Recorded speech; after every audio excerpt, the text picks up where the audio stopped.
Hey babe, there's something important I need to share with you about what happened last night. It's been on my mind a lot, and I think we need to talk about it. We were all together for dinner with my family, and at first everything seemed completely normal, just like any other family dinner. We were eating, chatting, basking in a warm, comfortable atmosphere. I thought it was going to be one of those easy, calm evenings. But then, out of nowhere, things took an unexpected turn, and I could feel the mood shifting. My family, who I usually get along with pretty well, suddenly brought up a topic that caught me off guard. They started sharing concerns, and it wasn't just a passing comment, they were serious. They said, "We love you so much and only want the best for you, but we're really worried that you're rushing into something you might later regret." They were talking about our relationship, and it felt like a heavy stone dropped into what I thought was a happy moment. They went on, "Our biggest fear is that you might end up marrying someone who isn't the right fit for you." Hearing that was hard. I felt shocked and hurt because I didn't expect them to doubt what we have. I didn't want to argue, but I also couldn't sit there listening to them question something that means so much to me. I walked away because I needed space to think and calm down. It was a difficult moment, and it's been bothering me ever since. I'm telling you all this because I believe in being honest with you, and I don't want to keep anything from you, especially something weighing on my mind. I think we should talk about what happened and figure out how we can handle this together. That choice didn't flicker when the dinner table went silent, and it hasn't dimmed in the gray hours since. My chest still buzzes when I replay your laugh in my memory, when I picture the way you tilt your head as if you're catching every syllable I say. That feeling is my compass through any storm, including this one. My family's doubts startled me, but they did not rewrite the story written on my heart. Yet honesty compels me to admit their words rattled something deep inside. For a moment, I stared into the quiet hallway, wondering if love can ever be enough. I felt a chill, the old fear that perhaps the people who raised me know truths I'm too love-drunk to see. But fear alone is a poor architect. It builds cramped houses with no windows. Love, on the other hand, insists on spacious rooms filled with morning light. Standing beneath the porch lamp, letting the cold air sting my cheeks, I listed what I know about us. Your kindness is consistent, never performative. When life throws curveballs, lost keys, sick pets, looming deadlines, you meet them with creativity instead of complaints.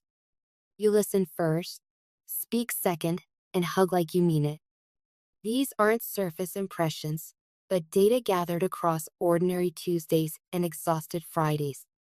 That lived evidence was louder than the doubts echoing from the dining room, and it steadied my breathing. Still, I refused to dismiss my family's concern as mere meddling. They've carried me through skinned knees and heartbreaks. They've earned the right to ask questions.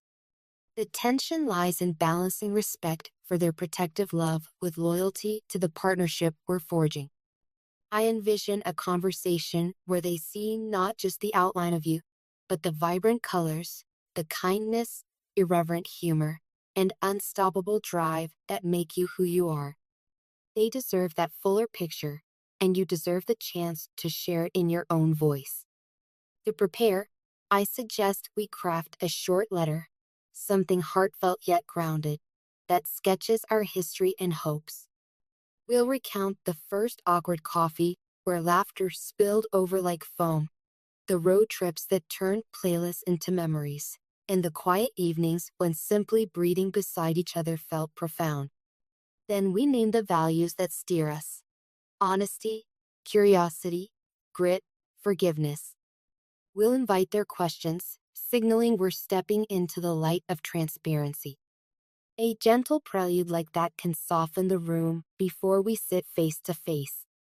I can already imagine my dad asking the practical stuff: career trajectories, savings goals, living arrangements. These are fair questions, and we'll meet them with spreadsheets if needed, facts anchored in realistic timelines.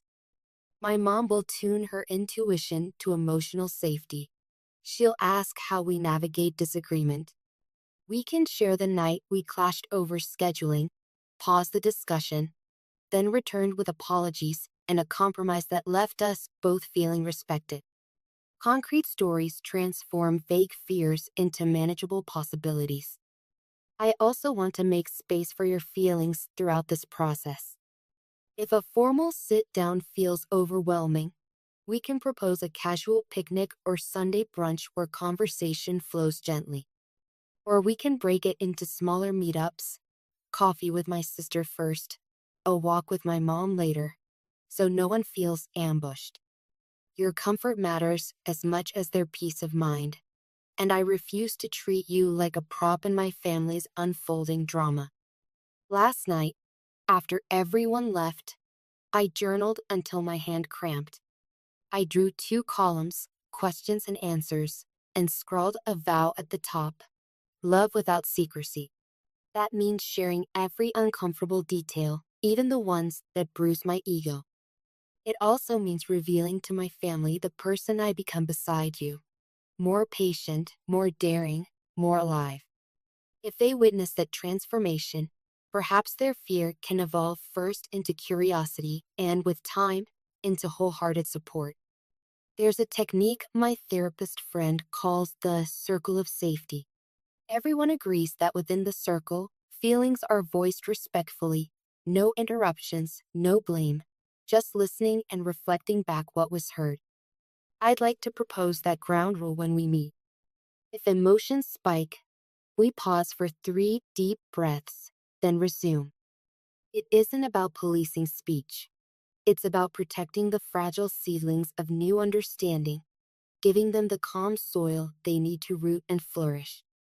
You might ask, what if they never accept us? That possibility aches, yet it doesn't paralyze me. Acceptance would be beautiful. Still, our union can thrive without unanimous applause. We'll build community wherever we are welcomed and keep respectful distance where we're not. My hope, however, is that sincerity will soften even the most rigid apprehension. Time, consistency, and small acts of everyday kindness are persuasive advocates, often more convincing than any eloquent speech. Remember how we fixed the leaky faucet last month? We watched 3 tutorials, laughed at our own incompetence, and finally tightened the stubborn valve. I told you then the moment felt symbolic: 2 people choosing patience over irritation. I intend to share that anecdote with my family because it reveals a truth statistics can't capture. Partnership is a practice. It lives not in grand declarations, but in daily decisions to figure things out together rather than drift apart. I've also been reflecting on boundaries. While I welcome genuine questions, I won't entertain disrespect. If anyone crosses that line, I'll gently but firmly redirect the dialogue. You deserve a space where your dignity isn't negotiated, and I deserve parents who trust my discernment. Boundaries aren't barricades. They're gates that open and close at healthy intervals, allowing love to enter while keeping corrosive energy outside. Making this clear early will spare us future resentments. What do I need from you in all this? Mostly your honest presence. Tell me if the timeline feels rushed or if a proposed dinner date churns your stomach. Suggest alternatives. Text me a silly GIF 5 minutes before we meet them to diffuse my nerves. When conversation gets dense with details, remind me to breathe. If voices rise, squeeze my hand under the table so I remember I'm not alone. We're equals in this dance. Your instincts matter as much as mine, and your comfort is part of the success metric. I hold a vision that stretches far past this hurdle. Picture a year from now. My dad calling to ask your advice about a home repair. My mom texting you a recipe because she knows you love experimenting. Holidays become a joyful blend rather than a battlefield of compromise. Imagine the four of us laughing over burnt cookies no one remembered to take out of the oven because we were too busy swapping travel stories. That warm tapestry is the future I'm defending. Before we reach that harmony, we'll likely wade through awkward pauses and heavy silences. We may answer the same question in three different ways and still face skeptical eyebrows. That's okay. Growth looks messy from the inside. What counts is that we navigate the mess with integrity, no pretending, no sugarcoating, no finger pointing.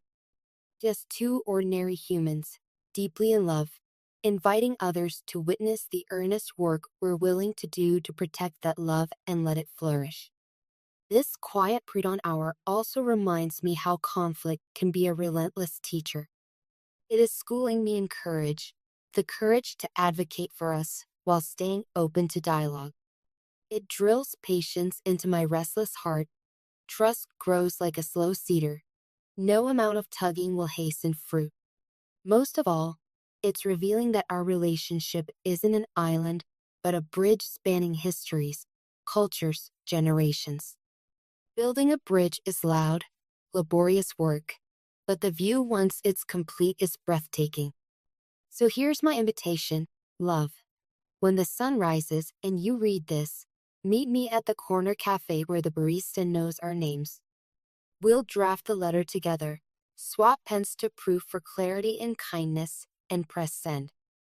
Then we'll clink our mugs, not as a declaration of victory, but as a toast to transparency and teamwork. Whatever unfolds next, we will face it side by side, and for me, that is already a form of triumph. Before I hit send, let me leave you with a small ritual.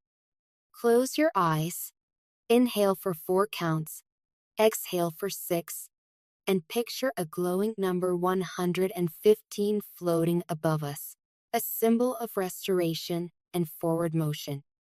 When you're ready, tap it back to me. Let that simple act mark the moment we chose conversation over avoidance, connection over fear. Like this video and type 115 to heal yourself. Sometimes healing begins with two hearts daring to speak openly.